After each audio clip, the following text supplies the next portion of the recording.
How to use Netflix cookies in Chrome. Now in this video, I'm going to show you a method for you to use your fresh cookies in Google Chrome.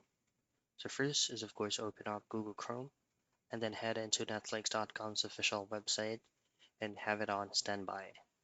Next is create a new tab and then access Chrome Web Store. Now we will be downloading an extension that's going to be edit this cookie.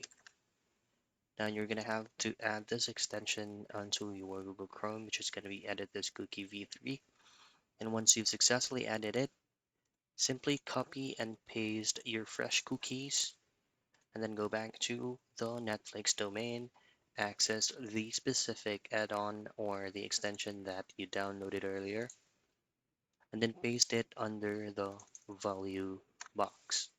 Once you've pasted it, just simply click this option here, which is going to be reload or refresh, and you've successfully used it. And that is how you use Netflix cookies on Chrome.